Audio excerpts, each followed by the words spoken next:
함께 기도드리겠습니다. 하나님, 주님의 도우심이 저희를 일으켜 주시고 새롭게 시작하게 하심을 감사드립니다. 삶에 어려움이 있어도 그곳에 주님의 사랑이 있음을 기억하는 날이 되게 하옵소서. 바람과 시련을 두려워하지 않게 하옵소서. 애통하는 마음으로 주님의 긍휼을 사람들과 나누게 하옵소서. 주님의 의로 무장하여서 주님의 영광을 드러내는 삶이 되게 하옵소서. 미움에는 무명한 자가 되고 사랑에는 유명한 자가 되게 하옵소서. 높아짐에는 가난한 자가 되게 하시고 낮아짐에는 부요한 자가 되게 하옵소서. 손해를 감수하는 사랑의 삶을 오늘도 살게 하옵소서. 병상에 있는 사랑하는 환우를 붙잡아 주옵소서.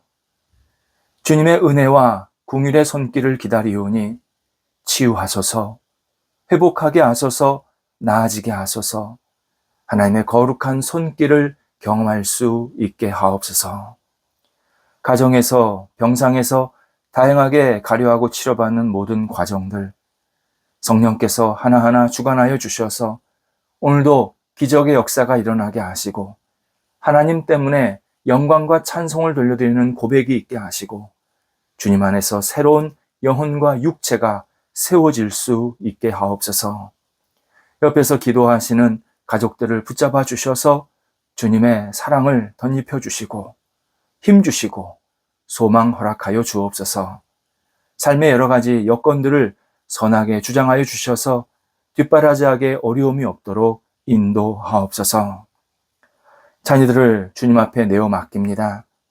복 있는 자녀들, 믿음의 자녀들, 은혜의 자녀들, 진리 위에 세워진 자녀들이 되게 하옵소서.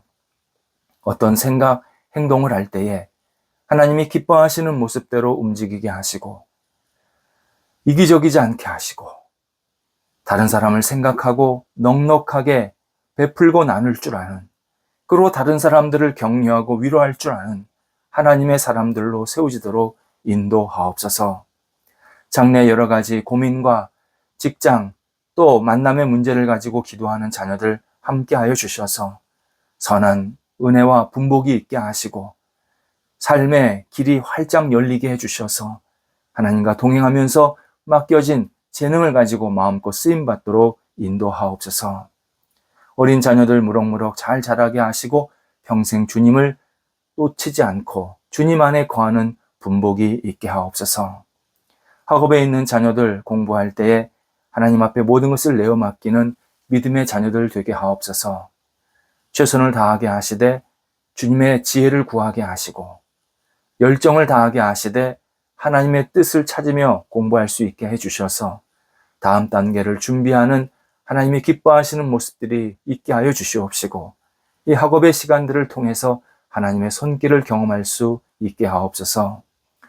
여러 가지 시험을 앞두고 있는 자녀들, 특별히 수능을 앞두고 있는 자녀들을 붙잡아 주셔서 하나님 힘 주시고 집중력 주시고 조금도 부족하지 아니하도록 성령께서 모든 것을 선하게 이끌어 주셔서 잘 준비되고 마무리할 수 있게 하시고 하나님 앞에 쓰임받는 공부의 시간 될 수 있도록 인도하여 주옵소서. 건강도 지켜주셔서 공부할 때 건강 때문에 어려움 생기지 아니하도록 하나님께서 긍휼을 베풀어 주옵소서.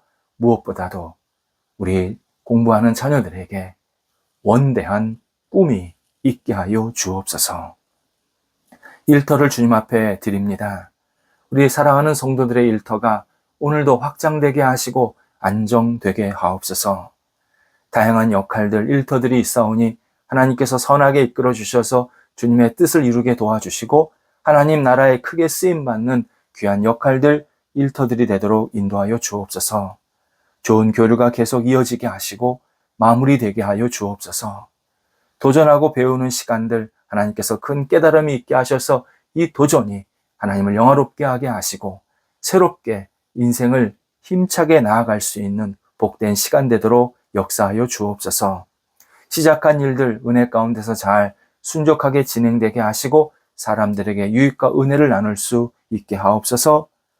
하나님, 결과를 주 앞에 내어 맡기오니 우리 성도들의 일터에 복된 열매가 맺혀지게 해주셔서 하나님의 사람으로 살기에 어려움이 없도록 인도하여 주옵소서. 일터에 어려움과 난관이 생긴 것 주님께서 아십니다. 하나님 함께 하셔서 헤쳐나갈 수 있게 하시고 열정이 있게 하시고 주의 주시는 능력으로 하나씩 해결할 수 있도록 인도하옵소서. 좋은 도움의 손길도 만나게 하시고 또 어떻게 이 일들을 해결할지 깊은 깨달음도 있게 하여 주셔서 오히려 이 어려운 시간들을 통해서 한 단계 더 나아갈 수 있는 하나님이 기뻐하시는 모습대로 세워지게 하여 주시옵시고 무엇보다도 영적으로 쓰러지지 않게 하시고 굳건히 세움받게 하여 주셔서 모든 역할들을 잘 감당하는 우리 성도들 그리고 일터들이 되도록 인도하여 주옵소서. 출타하는 성도들 붙잡아 주셔서 오늘도 오갈 때 성령이 동행하여 주시고 감사함과 기쁨으로 잘 다녀오시게 하옵소서. 하나님, 저희 나라를 위해서 헌신하고 있는 우리 경찰, 군인, 소방관, 또 각기 여러 가지 희생하고 있는 공무원들을 붙잡아 주셔서 그 손길을 하나님께서 복되게 하시고 우리 백성들 또 시민들을 위해서 아름답게 쓰임 받을 때에 보람이 넘쳐나게 하시고 건강시켜 주시옵소서. 무엇보다도 하나님을 경외하며 의지하는 우리 국가 공무원들 되게 해 주셔서 하나님 앞에 모든 것을 내어 맡기게 하시고 사명감으로 우리 대한민국을 잘 지켜나갈 수 있도록 하나님께서 크신 은총 베풀어 주시고 그 가정에 하나님의 평안과 은혜가 있게 하여 주시옵소서. 대한민국 교회 주님께서 사랑하여 주셔서 감사합니다. 원하옵게는 저희 대한민국 교회가 더욱더 주 앞에 모든 것을 내어 맡기며 다시 복음의 불길이 일어나는 복 있는 교회가 되기를 간절히 원합니다.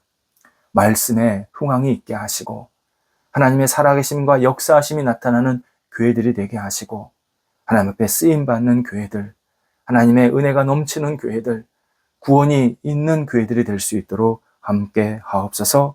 저희 교회도 붙잡아 주셔서 하나님께 쓰임받게 하시고 하나님을 알지 못하는 사람들이 찾아와서 주님을 만나고 의지하며 진리 안에 거해서 새로운 삶이 시작될 수 있도록 인도하시고 이를 위해서 저희 교회가 깊이 안정되게 하시고 뿌리가 깊어지게 하시고 확장되는 은혜가 있게 하여 주시옵소서. 우리 성도들 오늘도 주 앞에 기도할 때 응답받게 하시고 주님을 영화롭게 하는 기도 생활이 이어지도록 함께 하옵소서.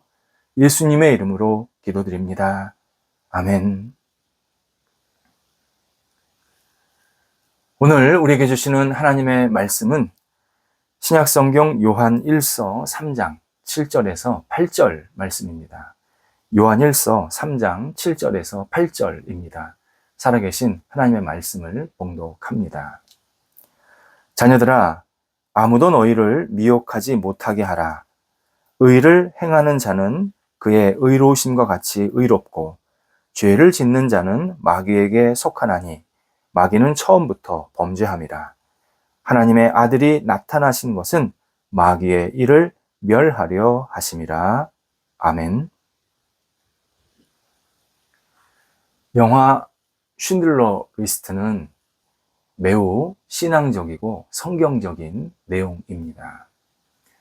특별히 성경에 나오는 에스더, 모르드게 이야기가 수천 년 후에 역사적 현실로 재등장하는 내용이기도 합니다. 주인공 쉰들러는 명단을 작성해서 그 명단에 기록된 유대인들을 하나씩 구해내는 장면이 나옵니다. 이때 그 명단에 작성된 유대인들은 그들의 자격이나 노력과 상관없이 쉰들러의 판단에 의해서 다 불의해서 구함을 받게 됩니다. 그리고 그 명단에 기록되었던 그래서 나치의 이 집단 학살에서 살아난 유대인들은 자신들에게 있었던 일들을 주변 사람들에게 나누었고 또 후손들에게 전하게 됩니다. 그래서 이러한 훌륭한 영화가 탄생할 수 있었다. 그렇게 이야기도 했습니다. 우리 구원자이신 예수 그리스도 명단을 가지고 계십니다. 우리가 예수님을 진심으로 믿고 의지하면 우리의 노력이나 자격 없이 십자가의 은혜로 우리를 그분의 구원자 명단에 기록해 주십니다. 그렇다면 우리는 왜 우리 이름을 이렇게 은혜로 어떤 노력이나 어떤 내 열심 없어도 넣어 놓으셨을까? 그 이유를 늘 생각하며 살아야 합니다. 그 이유 가운데 하나는 이 땅에서 공의로운 성품으로 살라고 거룩한 삶의 목표를 주시기 위함입니다. 하나님께서는 우리를 값없이 용서해 주시고 구원해 주실 때 그냥 대충 아무렇게나 살라고 주신 게 아닙니다. 하나님이 기뻐하시는 모습대로 공의롭게 살라고, 하나님의 뜻에 맞게 살라고 우리들에게 거룩한 목표를 주셨습니다. 신약 성경에는 공의를 의미하는 단어가 2개 나옵니다. 하나는 클리시스라고 나옵니다. 예수님은 바리새인들에게 정의가 없다고 하실 때 이 단어를 사용하셨습니다. 예수님은 바리새인들이 하나님 앞에서 의롭게 살려고 했던 부분, 그것은 일정 부분 인정하시고 받아주셨습니다. 그런데 그들은 실생활 속에서 사람들을 공의롭게 대하지 못하고 있었습니다. 자기 기준대로, 자기 멋대로, 입맛대로 사람들을 평가하고 주관적인 기준으로 사람들을 정죄합니다. 그래서 예수님은 바리새인들을 마태복음 23장에서 정의가 없다고 심하게 나무라십니다. 정의는 어떤 일이 옳고 그름을 판단할 때 중요한 기준입니다. 그래서 이 단어 크리시스가 심판이라는 뜻이 담겨 있습니다. 좀 확장이 된 그런 뜻입니다. 또 내가 심판이라고 할 때 심판받는 사람은 굉장한 어려운 상황, 또 좀 힘든 상황은 아닙니까? 그래서 이 크리시스 단어가 위기라는 표현으로 또 파생이 되었습니다. 그러니까 의, 정의, 심판, 위기가 다 같은 단어입니다. 인간 사회에는 다양한 잘못된 일이 일어납니다. 남의 것을 빼앗는 행동, 의도적으로 법을 어기는 행동, 질서를 무너뜨리는 행동 등 다양하게 위기를 만들고 또 불의를 만들고 그래서 심판을 자초하는 일들이 계속 생기는 겁니다.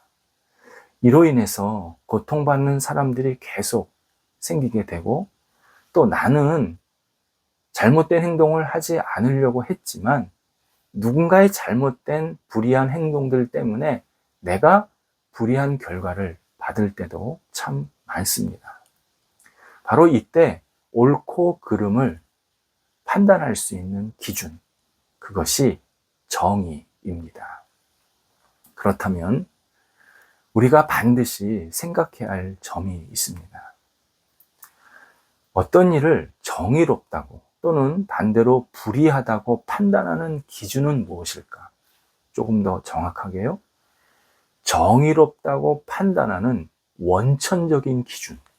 그럼 뭘 보고 정의고 뭘 보고 불의냐라고 하는 그 기준이 뭐냐를 생각해야 합니다. 자기 나름대로 이것이 정의라고 말하면 그거 우기게 되는 겁니다. 남들이 볼 땐 정의가 아닌데 그걸 정의라고 말하면 그 정의 때문에 많은 사람들이 피해를 입게 되는 겁니다. 그래서 예수님께서 바리새인들이 자의적인 정의 개념을 갖고 살고 있다. 너희가 가진 의는 절대 의가 아니다. 정의가 아니다. 라고 말씀하신 겁니다. 그래서 신약 성경에서 또 하나 의라는 단어가 나옵니다. 디카이오스입니다. 신약 성경 언어로 그렇습니다. 디카이오스, 의로운, 공명정대한이라는 뜻입니다. 예수 그리스도의 본성, 예수 그리스도의 본질을 나타내는 단어가 디카이오스입니다.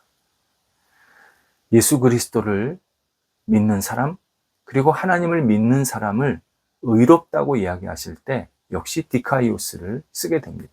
이유는 예수님이 의로우시기 때문에 예수님을 믿는 사람도 예수님께서 의롭다 말씀하시는 겁니다. 그래서 이 단어가 어떤 상황에 따라서 의 또는 공의라고 번역이 됩니다. 마태복음 1장에 요셉이 의롭다, 그러니까 예수님의 육신의 아버지인 요셉이 의롭다 할 때 그 의롭다, 또 디도서 1장에 감독은 의로워야 된다라는 표현할 때 그 의다, 의롭다, 그게 다 디카이오스인데 다 전제가 뭐냐면 하나님을 잘 믿는다. 예수 그리스도를 잘 믿고 의지한다. 그것이 전제가 되어서 의롭다라고 표현하는 겁니다. 그리고 오늘 본문에 나오는 의도 바로 이 디카이오스입니다. 8절에서 사탄은, 마귀는 우리에게 자기를 따라서 죄를 짓게 하려고 유혹한다고 설명합니다. 여기서 죄란 의롭지 못한 행동을 말합니다. 그렇다면 이 죄의 반대, 그러니까 의롭지 못한 행동의 반대는 결국 의로운 행동인데 여기서 의가 무엇인가? 7절의 설명이 나옵니다. 그의 의로우심과 같이 의롭고 라는 표현입니다. 예수 그리스도, 그분은 의로우신데 그분의 의를 닮아야 우리가 의가 무엇인지 깨닫게 된다. 그래서 죄를 짓지 않게 되고 의로운 행동을 하게 된다. 말씀합니다. 결국 예수 그리스도를 믿고 예수님을 따르고 닮아가면 의로운 판단과 행동을 하게 된다. 의로운 성품이 채워진다. 우리에게 알려주십니다. 사람은 기본적으로 무엇이 공의인지 불의인지 모를 때가 너무 많습니다. 우리 그렇게 불의와 공의를 명확하게 구분할 수 있을 정도로 지혜롭지가 못합니다. 자신에게 유리하면 공의, 내게 불리하면 불의하다라고 생각할 때가 많습니다. 또 우리 주변에는 이 공의와 불의가 복잡하게 얽혀 있기 때문에 모를 때도 많습니다. 그래서 어떤 경우는 이게 공의인 줄 알았습니다. 그래서 공의인 줄 알고 열심히 따라갔는데 나중에 알고 보니까 그게 불의였던 겁니다. 반대의 경우도 많습니다. 이처럼 어두운 영은 인간의 눈을 계속 가립니다. 판단을 가립니다. 공의의 상황이 복잡해져. 또 불의의 상황도 복잡해져. 그래서 자꾸 불의와 공의가 막 공존하게 만들어서 뭐가 불의인지 뭐가 공의인지를 구분을 못하게 만듭니다. 이렇게 복잡한 근원적인 이유 분명합니다. 인간의 죄성 때문입니다. 인간의 죄성은 마귀의 유혹을 받아들입니다. 또 상황을 꼬이고 또 꼬이게 만들어서 지금처럼 혼탁한 세상을 양산해 냈습니다. 앞으로도 인간의 죄성은 더 꼬이게 해서 불의와 공의를 계속 얽어매고 뭐가 불의인지 뭐가 공의인지를 자꾸 헛갈리게 만드는 그러한 결과들이 우리 안에 계속 있게 될 것입니다. 남아프리카 공화국에서 있었던 일입니다. 당시 소수 백인이 주도했던 정부가 그 나라를 통치하고 있었을 때 바깥 세상에 두 가지의 소식이 계속 전해졌습니다. 내부적으로 심각한 인종차별이 있다. 빨리 이 인종차별을 종식해야 한다. 그렇지 않으면 더 많은 사람들이 피해를 입는다. 이를 위해서 각 나라는 남아프리카 공화국, 이 나라와 국교를 좀 단절도 하고 경고도 하고 통상 금지 정책도 사용해서 이 정부를 좀 압박해야 된다. 이런 소식이 계속 들려 나왔었습니다. 그런데 또 한편에서는 남아프리카 공화국 내에는 인종차별은 없다. 일부 불순한 의도를 가진 사람들이 있지도 않은 일들, 문제를 자꾸 제기하고 있다. 정부는 모든 국민들을 공평하게 대하고 있고 안전하게 지키고 있고 그리고 잘 통치하고 있다. 계속 공식적으로 발표를 하게 되었습니다. 이때 문제가 있다라고 말한 사람들은 대부분 그리스도인들이었습니다. 문제가 없다고 말한 사람들은 정치적으로 편향된 가짜 지식인들이었습니다. 몇 년 후에 이 정부, 남아프리카 이 소수 백인으로만 구성된 정부가 심각한 인종차별 정책을 사용했다는 것, 그리고 많은 사람들을 죽였다는 것, 그리고 거기에 피해자가 많이 있었다는 것이 온 세상에 알려지게 됩니다. 그리스도인은 예수 그리스도를 중심으로 생각하기 때문에 공의와 불의를 분명하게 분간할 수 있게 하십니다. 예수 그리스도는 모든 것을 아시고 그리고 놀라운 공평함과 정확성으로 세상을 판단하십니다. 하나의 상황과 관련된 여러 요인들을 다 꿰뚫어 아십니다. 측정하십니다. 그리고 공의가 필요하면 언제든지 어디서든지 공의를 강화할 수 있는 능력도 가지고 계십니다. 이게 왜 중요하냐면요. 우리가 공의로운 성품을 가지려면 예수 그리스도 그분을 기준으로 들 수밖에 없습니다. 우리는 오직 예수님을 중심으로 예수님의 마음, 예수님의 생각, 예수님의 행동을 따르고 닮을 때 공의로운 성품을 갖게 됩니다. 그리고 공의로운 판단과 공의로운 행동도 할 수 있는 능력도, 용기도 계속 부어 주십니다. 예수 그리스도, 인간 공의의 궁극적인 기준입니다. 우리 예수 그리스도를 잘 믿고 닮아가고 따르면 공의로운 성품으로 우리 주변에 그리고 내 안에 진정한 공의가 이루어지게 만드십니다. 기도하겠습니다. 하나님, 저희가 예수 그리스도의 공의를 깊게 담게 하옵소서. 의로움 자체이신 우리 예수 그리스도, 예수님의 그 의로움이 우리의 영혼과 삶에 가득 채워지게 해주셔서 주님 중심으로 사람들을 대하고 이 땅을 섬기고 사랑하고 헌신하는 복된 그리스도인들이 될 수 있도록 인도하여 주옵소서. 예수님의 이름으로 기도드립니다. 아멘.